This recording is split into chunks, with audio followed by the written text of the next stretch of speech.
নামমাত্র উপকরণে অল্প খরচেই কিভাবে এই কালোজাম মিষ্টিগুলো ঘরে তৈরি করে নেওয়া যায়, আজকে সেটাই তৈরি করব আর তোমাদের সাথে শেয়ার করব। এই জিনিসগুলো কিন্তু সবার কিচেনে সবসময়ই থাকে, অল্প উপকরণেই এই মিষ্টিগুলো তৈরি করে নেওয়া যাবে। তো দেখতেই পাচ্ছ কতটা রসালো হয়েছে আমার এই মিষ্টিগুলো, কতটা পারফেক্ট হয়েছে।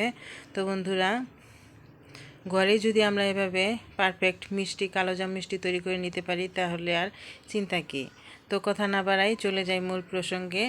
আমি এখানে একটা মিক্সিং বোলে নিয়ে নিয়েছি হাফ কাপ পরিমাণ ময়দা আর হাফ কাপ পরিমাণ গুঁড়ো দুধ, আর দিয়ে দিলাম চা চামচের 4/1 ভাগ বেকিং সোডা, আর দিলাম এখানে 2 চামচ পরিমাণ ঘি। এগুলোকে সুন্দর করে মিশিয়ে নিলাম।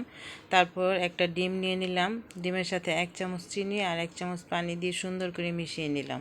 তারপর এগুলো অল্প অল্প করে দিয়ে আমি একটা ডো তৈরি করে নেব। চিটচিটে একটা নরম ডো তৈরি করতে হবে, তো অল্প অল্প করে দিচ্ছি যেন বেশি না হয়ে যায়।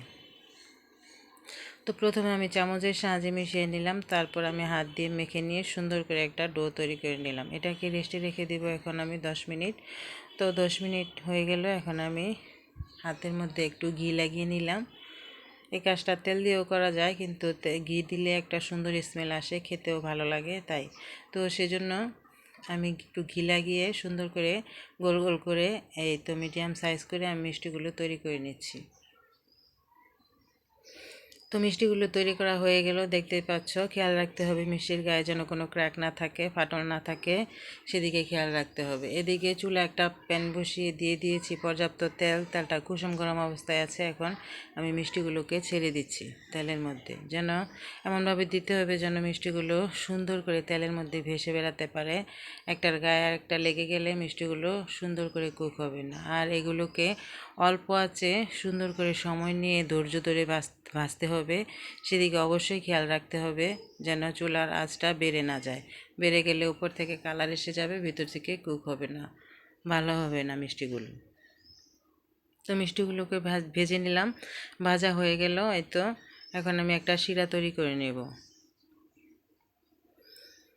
সেজন্য চুলা একটা প্যান বসিয়ে দিয়ে দিলাম এখানে ভরে ভরে 1 কাপ পরিমাণ চিনি আর 2 কাপ পরিমাণ পানি। মেজারমেন্ট কাপ দিয়ে মেপে দিয়েছি। আর এখানে 2টা এলাচ দিয়েছি, মুখটা ফাটিয়ে দিয়েছি যেন স্মেলটা ভালো আসে। এটা ভালো করে ফুটে উঠেছে। শিরাটা ফুটে ওঠার পর আমি মিষ্টিগুলোকে ছেড়ে দিলাম। এখন এটাকে আমি ঘুরি ধরে 10 মিনিট রান্না করব ঢেকে। তো বলক উঠে গেলে একটু ঢাকনাটা একটু উঠিয়ে উঠিয়ে দিতে হবে যেন আবার এটা নিচে নেমে যায়, কিন্তু চুলার আঁচটা কমানো বাড়ানো যাবে না, যেমন আছে তেমনই রাখতে হবে। তো এইভাবে 10 মিনিট রান্না করে আমি মিষ্টিগুলোকে সারা রাত্র এইভাবে ঢেকে রেখে দিয়েছিলাম। সকালবেলায় তো মিষ্টির অবস্থা ফাইনাল লুক।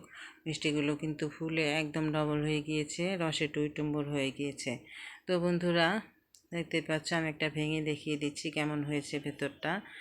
দেখো কত সুন্দর হয়েছে, রসে কীভাবে টইটুম্বর হয়ে গিয়েছে, কতটা নরম হয়েছে, মুখে দিলে কিন্তু মিলে যাচ্ছে। তো বন্ধুরা, ঘরে যদি আমরা এভাবে তৈরি করতে পারি মিষ্টি, তাহলে আর বাজার থেকে কিনতে হবে না। আর যে কোনো উপলক্ষে যে কোনো অনুষ্ঠানে আমরা কিন্তু ঘরে মিষ্টি তৈরি করে নিতে পারবো। তো বন্ধুরা, হয়ে গেল। তোমরা বাসায় অবশ্যই ট্রাই করে, আশা করি ভালো লাগবে। আর আজকে এই পর্যন্তই, কথা হবে পরবর্তী ভিডিওতে।